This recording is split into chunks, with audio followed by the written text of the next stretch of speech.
Selamat malam para penonton Unseen, berjumpa lagi di konten Unseen kita pada malam hari ini. Hari ini kita mau membacakan berita dan juga ada cerita juga nih yang didapat dari tim Fedi Potret di sini dengan judul Tamatnya Kisah Ambulan Horor di Bandung yang Pindah ke Parung.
Cakep. Enggak ya, ini bukan pantun ya? Habis panjang judulnya nih. Kayak pantun. Masak air biar matang. Lanjutin dah.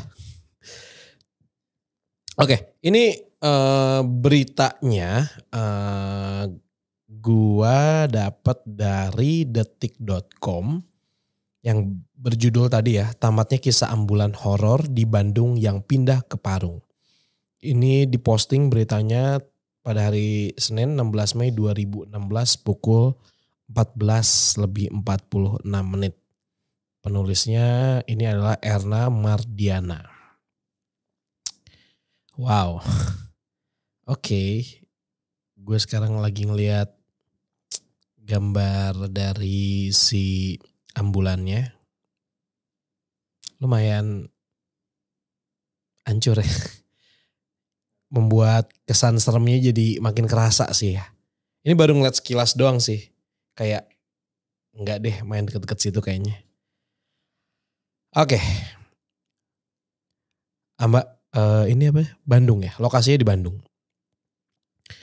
Bandung. Ambulans yang berada di Jalan Bahu Reksa nomor 15 Bandung sudah menjadi urban legend terkenal di kota Bandung. Banyak cerita mistis yang dikaitkan dengan keberadaan ambulans itu. Namun hingga kini cerita itu hanya beredar dari mulut ke mulut tanpa ada kesaksian langsung.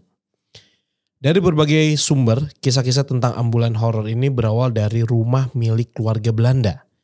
Pada suatu hari, kecelakaan menimpa seluruh anggota keluarga yang menewaskan seluruhnya. Sebuah mobil ambulans mengantarkan jenazah kembali ke rumah dari tempat kecelakaan. Keesokan harinya, ambulan itu terparkir di halaman tanpa diketahui siapa yang mengantarkannya.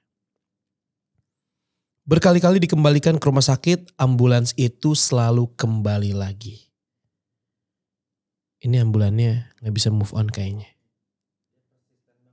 Kayaknya rasanya tuh udah dalam. Ini ambulan bukan orang loh. Namun ada pula cerita lain yang mengatakan mobil ambulans itu tadinya adalah sebuah mobil mekanik yang dibeli oleh sebuah rumah sakit di Bandung. Kemudian dimodifikasi dengan mesin baru sehingga menyerupai ambulans. Oke, ini ada fotonya juga nih. Ada siapa nih orang lagi foto di sebelah mobil ambulans. Ambulans ini kelihatannya besar ya ini ya. Dan jadul banget modelnya ya. Kalau dilihat dari bentuk ini mobil apa sih tipenya gue gak tahu lagi. Kita lanjut ya. Namun ketika tiba di rumah sakit, ambulan ini tidak mau menyala dan akhirnya dibawa dengan mobil derek kembali ke rumah ini. Anehnya, ketika mobil tersebut dicoba di rumah, mesin mobilnya dapat menyala dengan lancar.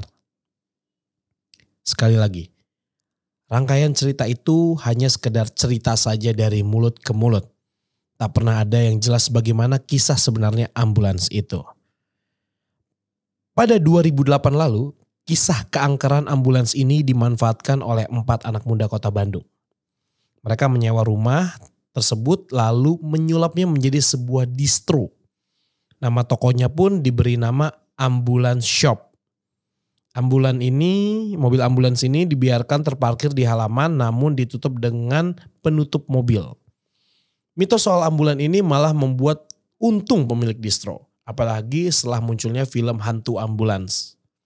Banyak konsumen yang datang pada awalnya karena penasaran dengan legenda ambulans yang tersebar selama ini. Namun para pemilik distro mengaku selama mereka menyewa tidak ada kejadian mistis yang terjadi. Namun kini distro itu sudah tutup. Kini ditempati oleh toko sepatu, travel, dan tukang cukur.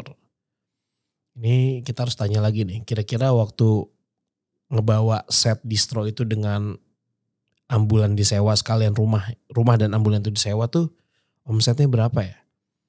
Karena ini mendatangkan banyak orang untuk penasaran. Ingat ya, ini bukan ada opo-oponya ya, bukan ada apa-apanya ya, tapi memang karena lebih nyentrik aja gak sih distro dengan konsep ada ambulan bekas yang punya banyak cerita-cerita serem gitu di baliknya. Karena banyak banget orang-orang yang penasaran. Sampai detik ini pun saya masih penasaran sebenarnya cerita itu benar apa enggak. Karena kan gue juga tinggal di Bandung sempat kan.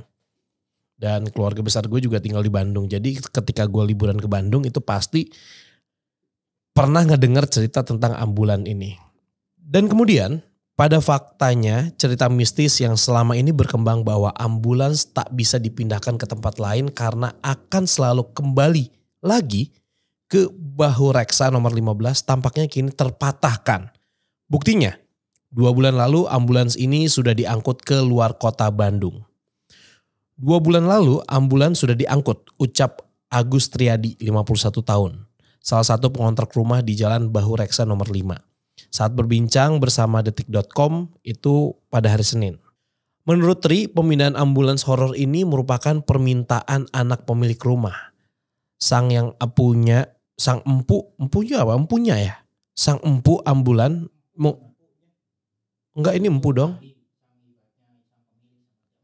Oh sang pemilik, sang empu ambulans mengutus jasa pengangkut kendaraan bertolak ke Bandung untuk memboyong ambulan tersebut ke Parung Bogor. Dengan kepergian ambulans itu, urban legend soal mobil pengangkut jenazah yang penuh horor di Bandung sudah berakhir alias tamat. Tapi cerita kita bukan sampai di sini aja, karena gue masih ada satu cerita lagi yang berhubungan sama ambulan horor yang ada di Bandung. Nah kalau ini kan berita ya. Yang satu lagi ini gue dapet cerita dari Kaskus ya.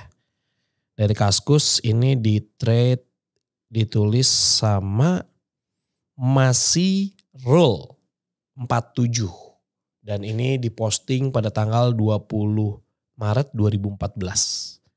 Dia seorang kaskuser.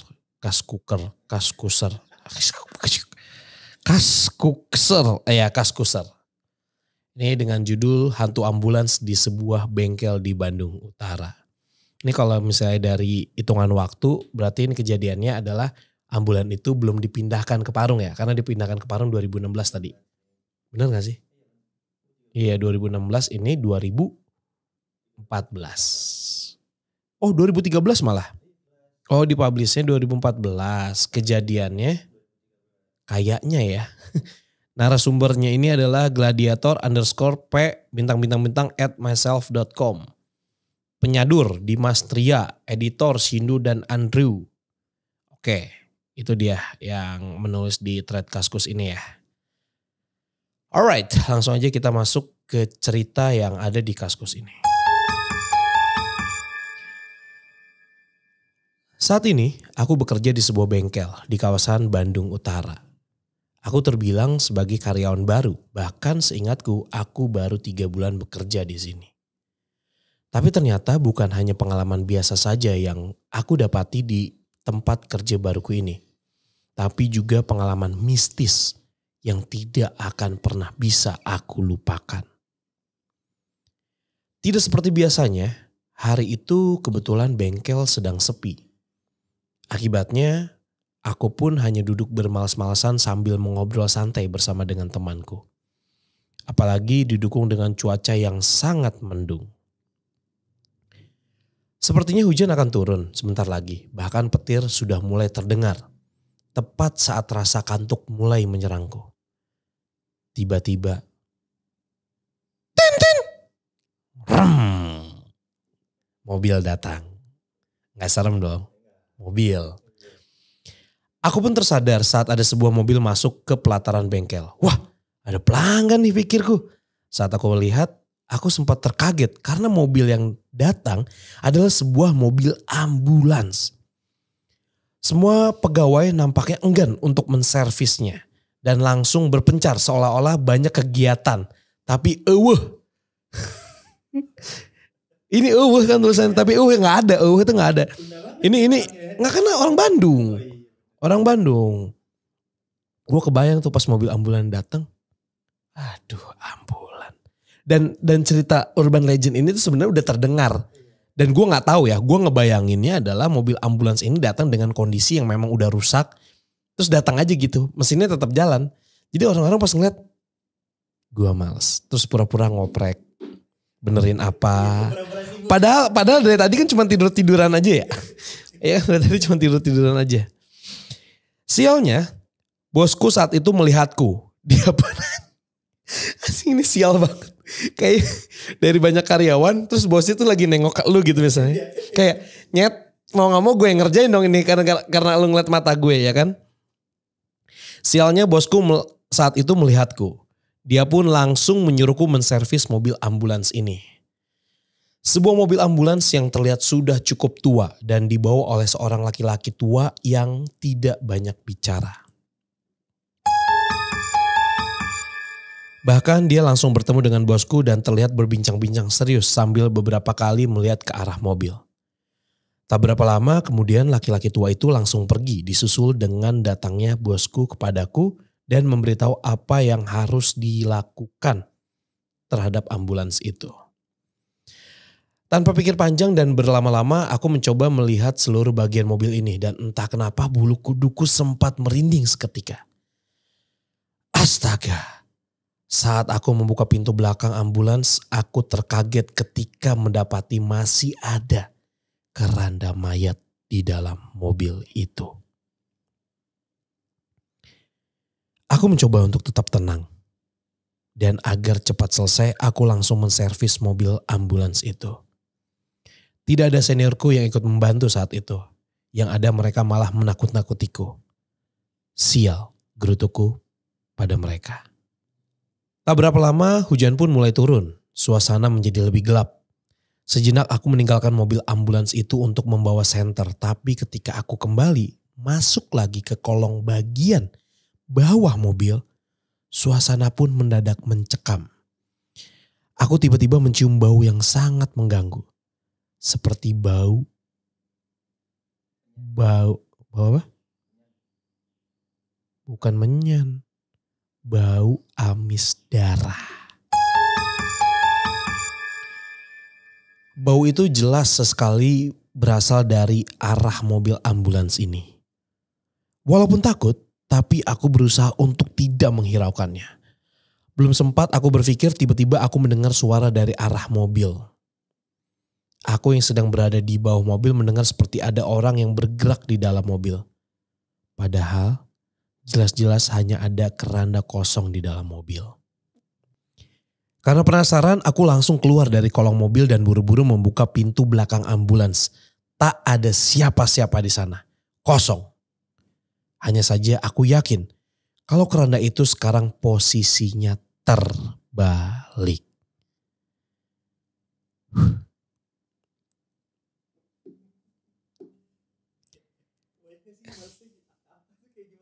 Kenapa? Iya itu dia, kebayang ya malesnya kayak gimana. Gue aja yang dengerin sambil ngebayangin, ini saran ya, selain kalian dengerin konten unseen dengan menggunakan headset, coba disarankan ketika kalian nonton, itu kalian saling sambil membayangkan Karena gue pun membacanya sambil membayangkan dan lumayan tadi bulu kuduk gue sempet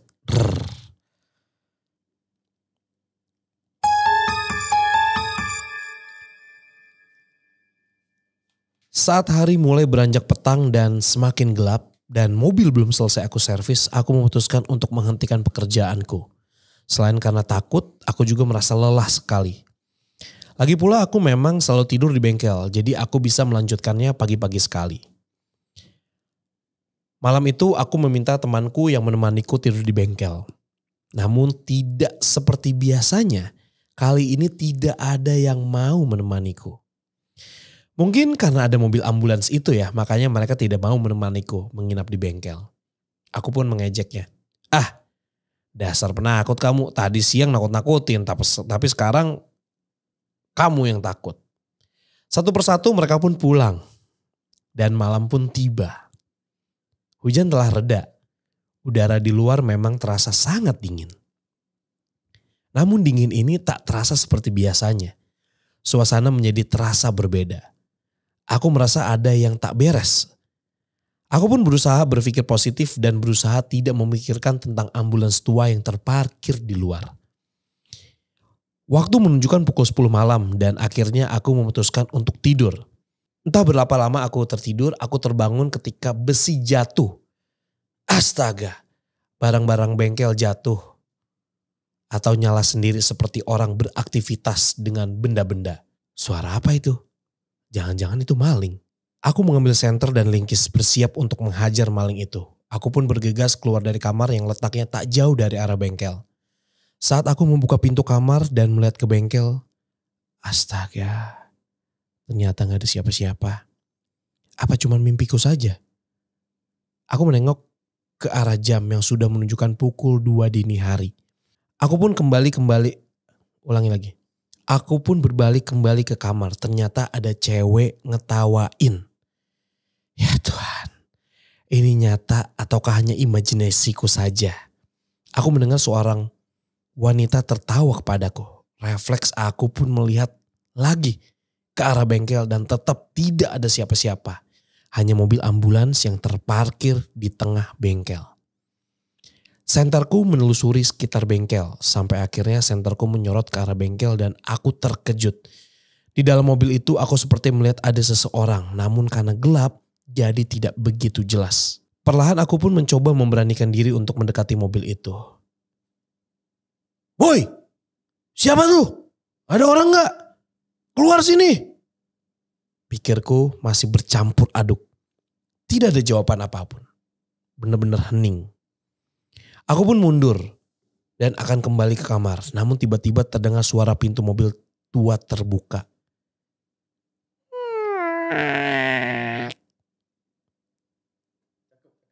Bagus ya suaranya. Pas ya. Kayak bisa disimpan di sini nanti ya. Suaranya langsung di save nih. Sepertinya ada seseorang yang membuka pintu mobil ambulans itu. Aku yang kaget sontak langsung terjatuh. Badanku sangat lemas dan berat saat itu. Ketika aku menengadahkan kepalaku dari arah mobil ambulans itu, terlihat sepasang kaki yang sangat kumal turun dari ambulans itu. Aku mencoba berdiri dan berlari namun aku tak bisa sampai tiba-tiba lampu mobil ambulans itu tiba-tiba menyala sendiri. Tak lama kemudian disusul sirine ambulans itu pun menyala sendiri. Saat aku lihat lagi, kini mobil ambulans itu penuh dengan asap. Seperti kabut berwarna putih. Kemudian kabut itu mengumpul dan menyerupai sebuah sosok. Dan kabut itu pun semakin memadat. Astaga! Saat aku perhatikan jelas sosok itu adalah seorang perempuan. Wajahnya terlihat rusak. Perempuan itu menggunakan kaos dan celana jeans. Di kaosnya masih terlihat bekas darah segar. Dia sekarang menatapku. Kemudian dalam hitungan detik sosok perempuan itu berjalan mendekatiku. Satu kakinya diseret. Dia terpincang-pincang menuju ke arahku. Ekspresinya terlihat marah. Entah kenapa juga aku tak dapat menggerakkan badanku. Pelan tapi pasti sosok hantu perempuan itu makin mendekat. Aku yang takut hanya bisa menutup mata sambil terus membaca doa. Tapi tetap badanku tak bisa aku gerakkan. Sekarang aku merasa ada tangan dingin yang memegang pergelangan kakiku. Ya! Aku berteriak sejadinya tanpa berani melihat apa yang ada di depanku. Pelan-pelan tangan dingin itu pun mulai naik ke arah betisku. Dan pada saat aku membuka mataku, wajah rusak penuh darah itu sekarang tepat berada beberapa inci di depan wajahku. Tapi pada saat itu juga aku bisa menggerakkan badanku. Aku langsung mundur menggeser badanku yang berlumuran pelumas. Saat aku bisa bangun, aku langsung berdiri sekuat tenaga dan langsung berlari keluar bengkel. Dan diam di kios depan bengkel sampai pagi hari. Aus Bray, minum dulu bentar. Panjang juga nih ceritanya ya. Keesokan harinya aku menceritakan semua kejadian yang aku alami semalam kepada seniorku. Dan seniorku berkata, itu sudah biasa dan ini bukan pertama kalinya ambulans itu diservis di sini. Dan setiap ambulans itu diservis di sini selalu saja ada kejadian aneh dan menyeramkan terjadi. Wah kampret juga nih seniornya berarti udah tahu ya. Pantesan kabur semua. Secara dia juga baru kerja 3 bulan. Wah ini peloncoan nih namanya nih. Nyebelin banget nih. Sampai mana tadi ya? Ini tulisannya gue jadi pusing dan setiap ambulans diservis. Oke. Saat mobil selesai diservis dan supir ambulans itu hendak membawanya kembali. Sebelum dia pulang, aku memberanikan diri bertanya padanya tentang ambulans ini. Dan akhirnya dia baru bercerita kalau mobil ambulans itu baru saja mengantarkan jenazah mayat seorang wanita yang meninggal karena tabrakan. Dan baru saja dimakamkan kemarin sebelum mobil itu dibawa ke bengkel tempatku bekerja. Terjelaskan sudah kenapa aku mengalami kejadian itu. Dan aku pikir setelah ambulans tak lagi di bengkel ini maka hantu perempuan itu pun akan hilang. Tapi ternyata pikiranku salah. Sampai saat ini sosok perempuan itu masih sering aku lihat setiap sore menjelang malam.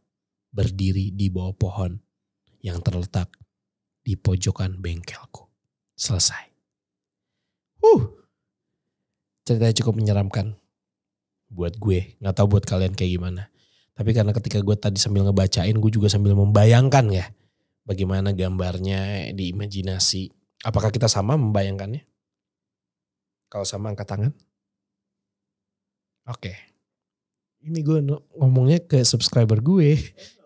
Enggak, kan ngeliatnya ke sini bukan kamera situ. Oke. Entah ini ceritanya benar apa enggak. Entah ini nyata terjadi atau hanya karangan, tapi cerita-cerita kayak gini udah sering banget gue denger ketika gue zaman masih SMP. Dimana SD, SMP itu gue masih sering liburan ke Bandung. Jadi gue bukan suka ya, pernah beberapa kali mendengar cerita tentang ambulans. Seingat gue jadi di Jalan Dago itu, arah mau ke Dago atas sebelum Simpang 5. Itu kan banyak rumah tua ya. Di pinggiran Dago itu jalan dari BIP ke atas tuh rumah-rumah tua bagus-bagus gitu. Terus sekarang udah ada jalan layang. Terus lanjut lagi Dago.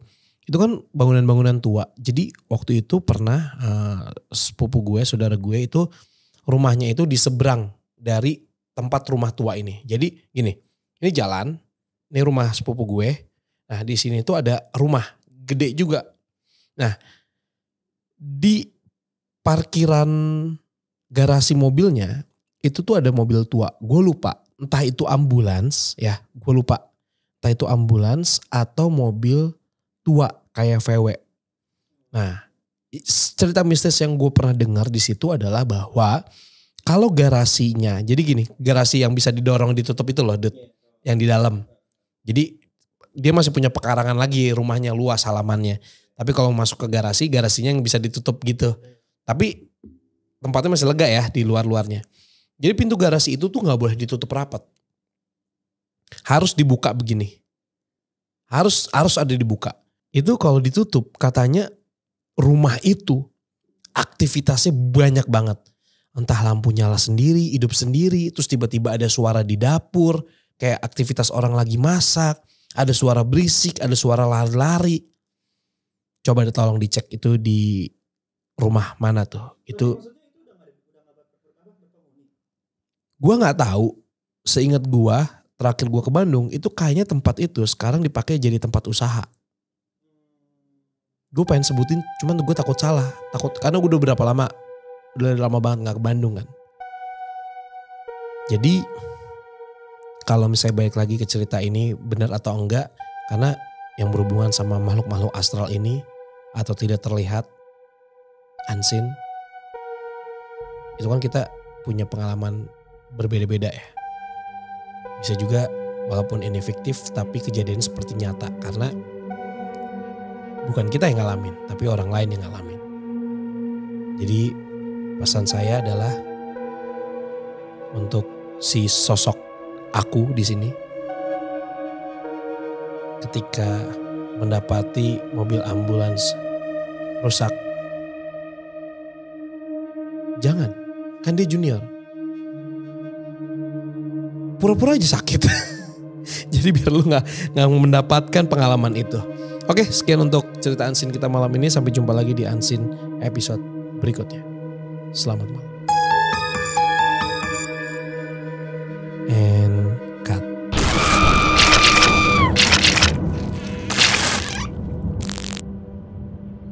Itu katanya, kok gue merinding. Gue merinding.